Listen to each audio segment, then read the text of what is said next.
Hi friends, welcome to my channel. நம்ம சேனலில் இன்றைக்கி சூப்பரான டேஸ்ட்டில் மணக்க மீன் குழம்பு தாங்க எப்படி செய்கிறதுன்னு பார்க்க போகிறோம்.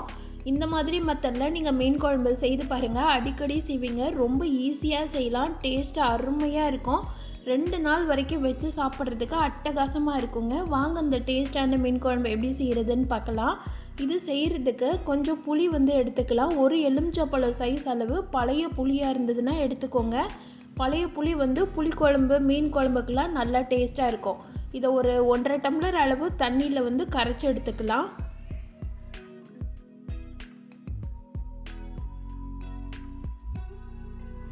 இந்த புளி தண்ணியிலேயே குழம்புக்கு தேவையான மசாலா எல்லாத்தையும் கலந்து விட்டுடலாம். 1.5 ஸ்பூன் அளவு மிளகாத்தூள் எடுத்துருக்கிறேன். தனி மிளகாத்தூள் 1.5 ஸ்பூன் அளவு, மல்லித்தூளும் 1.5 ஸ்பூன் அளவு எடுத்துக்கோங்க. இது கூட 1/4 ஸ்பூன் அளவு மஞ்சத்தூள் சேர்த்துக்கலாம். சீரகத்தூள் 1 ஸ்பூன் சேர்த்துக்கோங்க.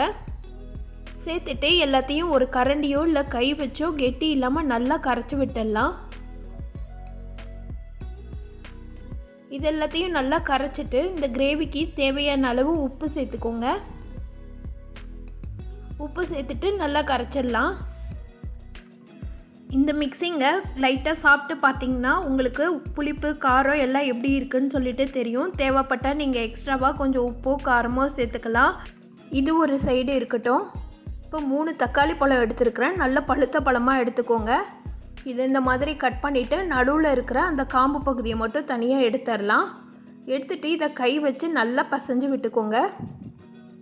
பழுத்த பழம்னா நல்லா புளிப்பாகவும் இருக்கும், நல்ல டேஸ்ட்டாகவும் இருக்கும். நாட்டு தக்காளி கிடச்சிதுன்னா அதை யூஸ் பண்ணுங்கள். மீன் குழம்புக்கு நல்ல டேஸ்ட்டாக இருக்குங்க. கை வச்சு பசைய முடியாதவங்க மிக்ஸி ஜாரில் போட்டு பல்ஸில் வச்சு ஒரு சுற்றி எடுத்துக்கோங்க. ரொம்ப வலுவலுன்னு அரைச்சிடாமல் பார்த்துக்கோங்க. இப்போ நான் கையிலேயே பசைஞ்சிட்டேன். இது ஒரு சைடு இருக்கட்டும். இப்போ குழம்பு செய்ய ஆரம்பிச்சிடலாம். குழம்பு நான் மண் சட்டியில் தான் செய்கிறேன். மீன் குழம்பு எப்போயுமே மண் சட்டியில் செஞ்சு பாருங்கள், அதோட டேஸ்ட்டே வேறு லெவலில் இருக்குங்க. நல்லெண்ணெய் ஒரு 3 ஸ்பூன் சேர்த்துருக்குறேன். இதில் 1 ஸ்பூன் அளவு கடுகு உளுந்த பருப்பு, 1/2 ஸ்பூன் அளவு வெந்தயம், 1/2 ஸ்பூன் சீரகம், 1/4 ஸ்பூன் சோம்பு, 1 கொத்து கருவேப்பிலை எல்லாத்தையும் சேர்த்து நல்லா பொரிய விட்டுடலாம். இது எல்லாம் சேர்ந்து நல்லா பொரிஞ்சு வந்தோடனே 50 கிராம் அளவு சின்ன வெங்காயம் சுத்தம் பண்ணி கட் பண்ணி வச்சுருக்கிறேன், அதை சேர்த்துக்கலாம். கூடவே ஒரு 10லேருந்து 15 பல் பூண்டு தோல் உரிச்சிட்டு 1-2 இடித்து வச்சுருக்கிறேன். பூண்டை இடிச்சிட்டு சேருங்க. பச்சை மிளகாய் 3 பச்சை மிளகாய் 1-2 கீறி வச்சுருக்கிறேன், அதை சேர்த்துக்கலாம். சேர்த்துட்டு வெங்காயம் நல்லா வதங்கி வர வரைக்கும் வதக்கிக்கலாம். வெங்காயம் நல்லா சுருண்டு கலர் சேஞ்ச் ஆகி வரணும். அந்த அளவுக்கு வதக்கினா தான் மீன் குழம்புக்கு சாப்பிட்றதுக்கு நல்ல டேஸ்ட்டாக இருக்கும். அதனால் வெங்காயத்தை நல்லா பக்குவமாக வதக்கி எடுத்துக்கோங்க. பாருங்கள், நல்லாவே கலர் சேஞ்ச் ஆயிடுச்சு. இந்த டைமில் நம்ம கரைச்சி வச்சுருக்கிற தக்காளியை சேர்த்துக்கலாம். தக்காளி சேர்த்துட்டு தக்காளியோட ஈரப்பதம்லாம் நல்லா போயிட்டு நல்லா கெட்டியாகி வரணும். தக்காளியோட பச்சை வாசனை துளி கூட இருக்கவே கூடாது. தக்காளியோட ஈரப்பதமும் இருக்கக்கூடாது. தக்காளி சாறு போட்டதே தெரியக்கூடாது. அந்த அளவுக்கு நல்லா சுருள வதக்கி எடுத்துக்கலாம். நல்லா கிளறி விட்டுடுங்க. இது கூட கொஞ்சமாக மஞ்சத்தூளும் 1/4 ஸ்பூன் அளவு உப்பும் சேர்த்துக்கிட்டோம்னா நல்லா தக்காளி வதங்கி வந்துடும். நம்ம ஆல்ரெடி மிளகாத்தூள் எல்லாமே சேர்த்து உப்பு கரைச்சி வச்சுருக்குறோம்.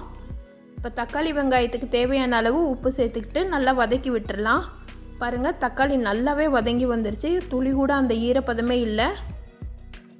இப்போ நம்ம கரைச்சி வச்சுருக்கிற புளி தண்ணியை சேர்த்துக்கலாம். சேர்த்துட்டு பாத்திரத்தில் கொஞ்சமாக தண்ணி ஆட் பண்ணி அதையும் சேர்த்துக்கிறேன். குழம்புக்கு எக்ஸ்ட்ராவாக தண்ணி ஊற்றி நல்லா கொதிக்க வைங்க. அப்போ தான் மீனோடு சேர்த்து சாப்பிடும்போது கிரேவி மாதிரி கிடைக்கும், இல்லைன்னா ரொம்ப பத்தின மாதிரி ஆகிடும். இப்போ தண்ணி ஊற்றி நல்லா கலந்து விட்டுட்டேன். இந்த டைமில் உப்புலாம் சரியாக இருக்கான்னு சொல்லிவிட்டு செக் பண்ணிக்கோங்க. இது மீடியம் ஃப்ளேமில் வச்சு நல்லா கொதிச்சு வரட்டும். கொதிச்சு நல்லா எண்ணெய் பிரிஞ்சு வந்ததுக்கப்புறமா தான் நம்ம மீனெல்லாம் சேர்க்கணும்.